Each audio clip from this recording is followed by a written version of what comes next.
हाय बच्चों, आप लोग कैसे हैं। मैं समझता हूँ कि आप लोग ठीक हैं। अब चलिए हम लोग एनसीईआरटी की एक्सरसाइज 3.1 ये एक्सरसाइज हम लोग सॉल्व करें। इसके पहले जो वीडियो मैंने बनाया वो इंग्लिश में थे। छात्रों के रिक्वेस्ट पर मैंने इसको हिंदी में बनाना शुरू किया है। तो आप लोगों को मैं अच्छी तरह से बेसिक जानकारी दे दिया है और उनको अगर आप देखेंगे तो इक्वेशन के बारे में, साइमल्टेनियस इक्वेशन के बारे में आपको अच्छी सी जानकारी हो जाएगी। तो उनको आप अवश्य देखें। तो चलिए अब हम लोग करते हैं। ये मैंने 2 सवाल को एक साथ कॉपी कर लिया है ताकि समय की बचत मैं कर सकूं।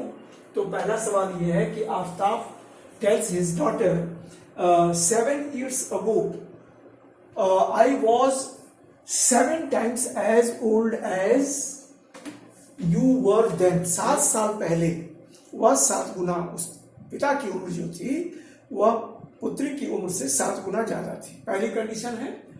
और उसके बाद ऑल्सो 3 years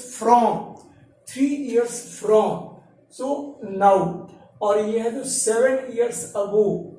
तो इसमें इसी चीज का महत्व होता है। आई shall be 3 times as old as you will be।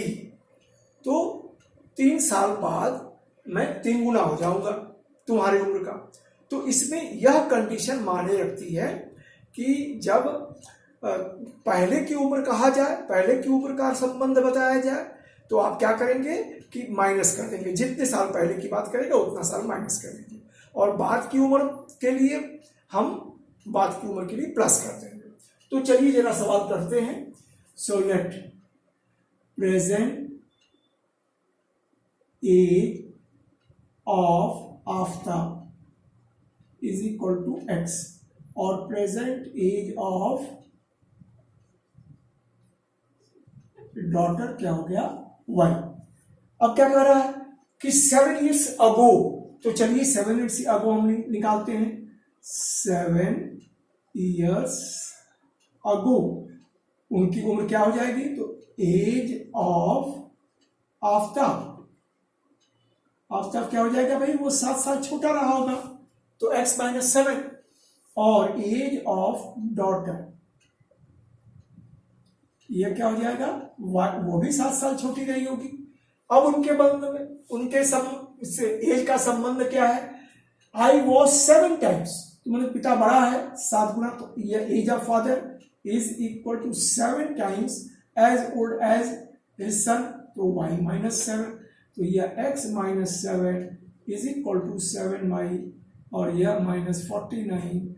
अब इसको हम लोग ट्रांसफर कर दें, तो x - 7 - 7y + 49 is equal to 0। तो यह x - 7y + 42 is equal to 0। तो यह आपका पहला इक्वेशन बन गया। अब चलिए दूसरी कंडीशन के हिसाब से, अब ये हमारा I shall be 3 times as old as you will be। 3 times, ये देखो 3 years from now। तो चलिए, so 3 years ago, so age of father ये क्या हो जाएगा भाई, वह 3 साल बड़ा आज से, 3 साल बाद वो क्या हो जाएगा, 3 साल बड़ा हो जाएगा। और एज ऑफ डॉटर क्या हो जाएगा, वो भी 3 साल की बड़ी हो जाएगी।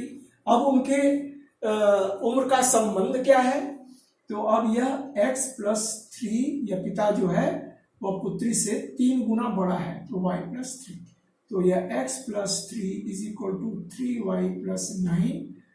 तो यह हो जाएगा x + 3 - 3y - 9 is equal to 0। So x - 3y - 6 is equal to 0। तो यह दोनों आपके क्या हो गए, आंसर हो गए। आपका एल्जेब्रिकली आपने इसको बता दिया। अब इसको ग्राफिकली बताना है, तो आप इसको ग्राफ पे प्लॉट कर दीजिए। तो ग्राफ के लिए वो आपको मैंने सिखाया किस तरीके से करते हैं, तो उस तरीके से इसको कर दीजिएगा। अब चलिए नंबर दूसरा सवाल, ये क्या है कि the coach of a cricket team buys 3 bats and 6 ball. 3 बल्ले और 6 बॉल खरीदता है। कितना देता है पैसा उसके लिए? 3,900। Later she buys another bat, बाद में वो क्या खरीदता है? 1 बल्ला और 3 बॉल्स, तो उसके लिए पेमेंट करता है वो 1,300 रुपया। तो इसी को हमको ग्राफिकली बताना है और एल्जेब्रिकली बताना है। तो एल्जेब्रिकली चलिए हम लोग बनाते हैं।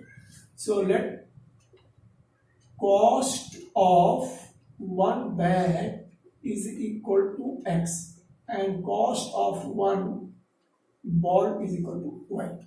So by given conditions, ये क्या हो जाएगा? पहले में वह 3 बैट और 6 बॉल, तो 3x 3 बल्ला खरीदता है और x रुपीज के हिसाब से 1 है तो 3x, और यह 6 बॉल है तो 6y, and this equal to उसके लिए कितना पेमेंट करता है? 3,900 रुपया। अब यहाँ पर एक चीज देखिए कि यहाँ पे x कॉमन है, तो 3 कॉमन है, तो यह x plus 2y is equal to यह 1300। तो यह हो गया नंबर 1। और दूसरी कंडीशन के हिसाब से यहां पर क्या है कि वो कह रहा है कि buys another bat and 3 balls, तो यहाँ क्या हो गया? तो x बल्ला खरीदता है और 3 बॉल खरीदता है तो 3y, और उसके लिए कितना पेमेंट करता है? तो 300। तो ये आपका यह दूसरा हो गया। तो यह दोनों कंडीशन के हिसाब से यह हो गया। तो आपने इसको, मैं समझता हूं कि ये आपको समझ में आ गई होगी बात, और एल्जेब्रिकली आप इसको कर लीजिएगा। अच्छा, एक चीज और एक भूल गया था यहाँ पर देखिए, इज नॉट इंटरसेक्टिंग। तो इंटरसेक्टिंग के लिए हमारे क्या कंडीशन होती है कि a1/a2 is not equal to b1/b2। तो चला उसको दिखा देते हैं। सॉरी, ये देखिए, तो a1/a2 इज इक्वल टू 1/1, इसकी रेशियो 1/1 हो गई, और b1/b2 यह क्या हो जाएगी? -7 और -3, तो यह क्या हो जाएगा? 7/3। तो आप क्या देखते हैं कि since a1/a2 is not equal to b1/b2, therefore they are intersecting. They are intersecting. They are representing. They are representing intersecting lines. So, sorry, ये मैं भूल गया था, इसको आप नोट कर लीजिए। तो चलते हैं हम आगे जरा सवाल नंबर 3 की तरफ। तो यह आपका तीसरा सवाल है और इसको मैं पढ़ दूं। The cost of 2 kg of apples and 1 kg of grapes. 2 kg सेब और उसका दाम जो है, 1 kg ग्रेप्स का दाम कितना था? Was found to be 160 rupees, 160 रुपया। और आफ्टर ए मंथ, 1 महीने के बाद, the cost of 4 kg of apples and 2 kg of grapes is ₹300, और 4 kg सेब और 2 kg ग्रेप्स का दाम 300 रुपया हो जाता है। तो इसी चीज को हमको एल्जेब्रिकली और ग्राफिकली रिप्रेजेंट करना है। तो चलिए जरा देखते हैं। तो late cost of 1 kg of apple is equal to x and cost of 1 kg of grapes is equal to y. So according